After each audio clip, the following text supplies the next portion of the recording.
Hi, my name is Heather Brown, and welcome to our Kickstarter for Fields of Fire. Thanks for coming to visit our game and see what we're all about.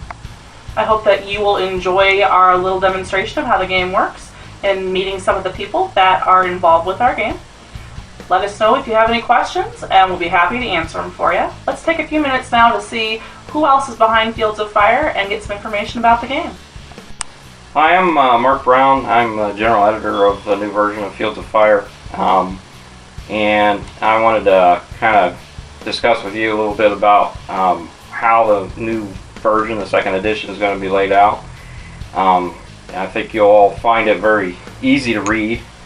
The layout is made or designed so that anyone can pick up the book and learn how to play within 10 minutes of starting to read. We're trying to make it to where anyone that has any skill level of play, whether you're a new beginner player or whether you have a lot of experience playing, you'll be able to read the book, understand how the rules are and how to play the game. A lot of explanation is done in chart form so that it makes it a little easier graphically to understand. Hi, my name is Chris Brucci. I'm one of the editors on Fields of Fire. This is a rule set which has been around for over a decade, and we're now coming up on our second edition. During this last decade, we've been evolving the rules, learning what worked, what didn't, and bringing it to be more of a player-friendly game. This is a miniatures-based game where we use 6mm or 1 to 300 or 1 to 285 scale micro armor to represent individual units on a board and simulate tactical level combat. The time period we've chosen is 1975 through modern, which gives us a very wide range of possibilities for scenarios and also covers most equipment that is currently in use or has been in use since Vietnam.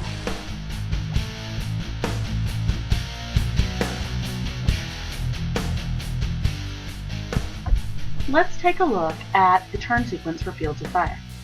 In each turn, there are 3 phases. The first phase is an initiative phase, followed by 2 fire and movement phases. Each turn in Fields of Fire is equal to 60 seconds of real time. During the initiative phase, one player from each side of the board will roll a 10-sided die. The player with the higher roll, their side will determine whether they want to be attacker or defender for the next 2 phases, or full turn. Each of the 2 fire and movement phases is the same, and each represents 30 seconds of real time. At the beginning of the fire and movement phase, we have attacker and defender artillery. During the first turn, artillery will be plotted for use during the second phase of the turn. In all subsequent turns, the artillery that was plotted during the second fire and movement phase of the previous turn will fall during the first fire and movement phase of the turn. Once artillery has been plotted, adjusted, and fired, we move into the fire phases of the turn. During the first turn of the game, opportunity fire will not occur. Opportunity fire is the first fire available in any phase. What opportunity fire is fire that you could have fired during the previous phase but did not.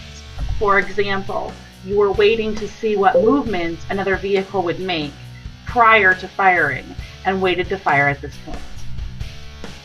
Please remember that in every segment of this phase, the attacker will go first and the defender will go second. However, fire is simultaneous, so anything that is fired upon and destroyed does have an opportunity to return fire, if it has a legal firing opportunity during the segment in which the destruction occurs. After opportunity fire, we then move to stationary fire. This is fire that occurs as part of the turn and happens prior to movement. Because each turn is 30 seconds and modern weapons have a high rate of fire, you get more than 1 firing opportunity per turn. Once the stationary fire has concluded, we begin moving fire. The attacker moves first and conducts fire as they are moving. The defender may choose to fire on the attacker. Then the defender moves And if they did not fire at the attacker while moving, they can now fire. Likewise, if the attacker did not fire during their movement, they can fire on the defender as they move. The only type of fire that works differently in Fields of Fire is anti-tank guided missiles. Anti-tank guided missiles, also known as ATGMs, are a wire-guided missile system that take time to reach the target. At the end of each turn, we will resolve any fire from anti-tank guided missiles. Because ATGMs are a wire-guided missile system, it is possible for a vehicle to move and no longer be able to be fired upon by an ATGM. If a vehicle moves out of line of sight of the targeting vehicle, they will lose the opportunity to fire the ATGM. ATGM fire is marked on the board by a missile marker or a puff of smoke from the vehicle, and the target is indicated at the time of fire. The last thing that happens during this phase of the turn is smoke discharge. Vehicles that have smoke emitters or infantry that have smoke grenades can discharge smoke at this point. After the end of the first fire and movement phase, we begin the second fire and movement phase with the artillery fire. All aspects of the second fire and movement phase are the same as the first fire and movement phase, for a full 60 seconds of time per game turn. At the end of the second fire and movement phase, the second turn begins with both sides rolling initiative again. We hope this short introduction to the turn sequence of Fields of Fire helps you to better understand the game and how to play it. If you have any questions, you can contact us via our website, provinggroundgames.com.